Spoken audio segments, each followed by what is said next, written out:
Bitcoin hit its all-time high today. This is absolutely insane. At the time of recording this, we were at $20,780. Crazy, crazy price action. As we talked in yesterday's video about technical analysis, what was happening with the price patterns. We saw upwards consolidation, and as I spoke about yesterday, basically predicting what went on today. If you watched that video, you were ahead of the curve and you understood that you could basically enter into a trade if we saw another breakout of this price consolidation. The reason this is because we only really had one level of resistance that was very, very key that we had to break above. And now that we're above the all-time high, there is no resistance after 20K. And as I said, currently we're at $20,780. With this, you're going to see all the altcoins basically following Bitcoin's a price pattern because, like I said, there is no resistance. The ceiling is off. The glass ceiling has been broken. And really, this has been absolutely insane. You know, the last time I saw the Bitcoin price, I was in Skopje in North Macedonia, and I just arrived here in Ohrid. And, you know, I connect to Wi-Fi, I go to the trading view, see the charts, and wow, we broke all-time highs. Not only did we break them, but you saw that massive, massive candle, that green candle, breaking above that resistance line and really, really pushing price up. The interesting thing here is no matter how much technical analysis you apply to this, there's not much you can do because until we see a price pattern forming, there's not much technical analysis you can really perform on these current price patterns because we have levels of support, which are, you know, key levels that we could bounce down to. And by the way, we'll get into that there is definitely a correction coming. But the key thing, so there's support here, but there is no resistance. We have no resistance. In giant companies, this is something that's been very, very interesting that these Eastern basically companies, like larger companies in China, especially in Korea, have been buying Bitcoin. They've been buying into crypto, but not just releasing it publicly. Whereas American companies like MicroStrategy, Michael Saylor being very, very public and very, very vocal about his passion for Bitcoin on you know, many different things. I highly recommend Robert Breedlove. He has a great series with Michael Saylor. And Michael Saylor is basically the CEO of MicroStrategy. He's kind of an OG in the internet business world.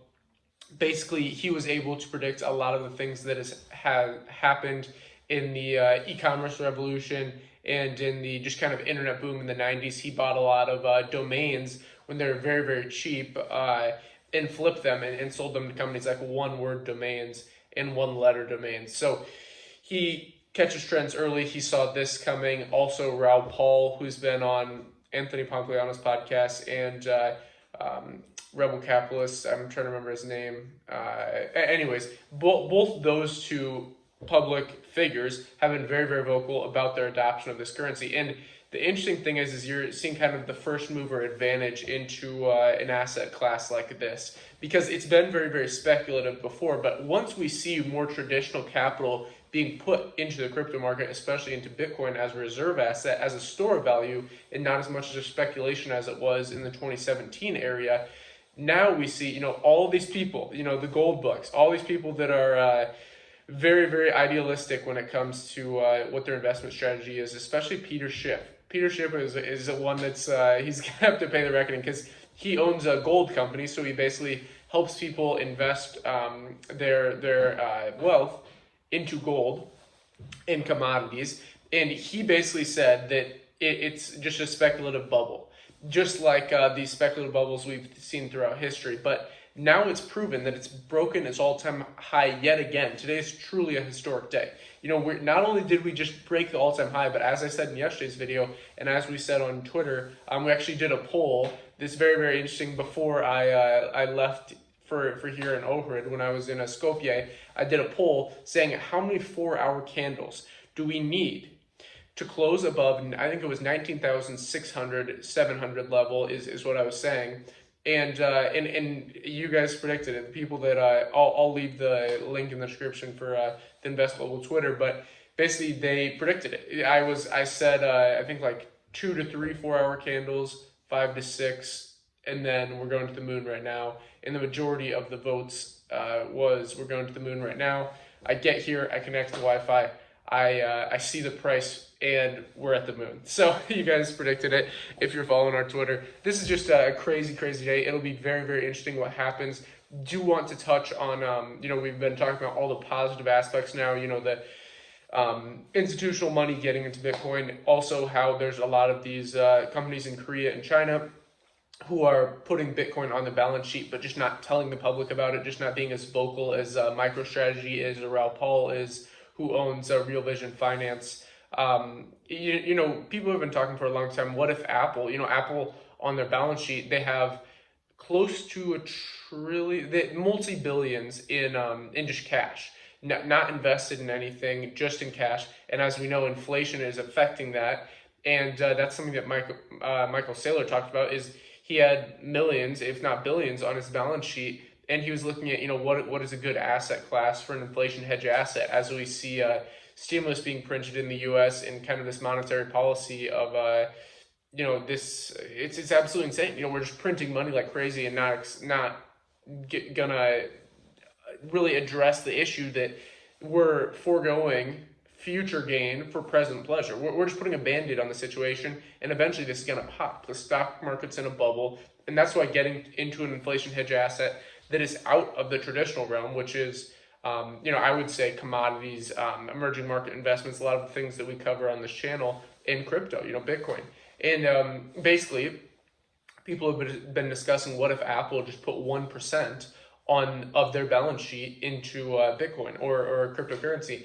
And now we're seeing that these giant companies like Huawei, not Huawei specifically, but kind of these lesser known companies that a lot of Americans don't know about, kind of fly under the radar in Western societies.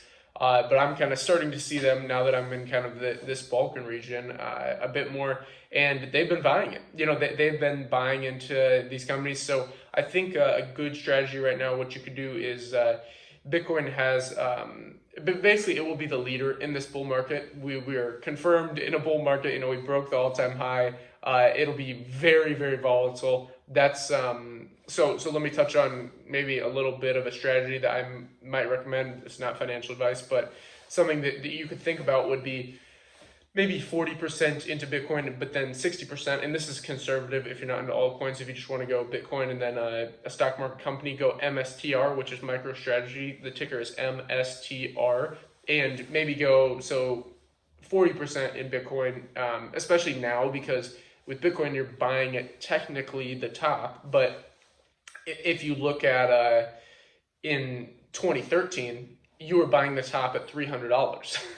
So if this thing is going to six figures plus, like a lot of people are saying, like a lot of incredible investors have said that we're really going to go to the moon here, and go past the $100,000 level. 80,000 will be easy, is what I think. I think we will hit six figures by the end of 2021.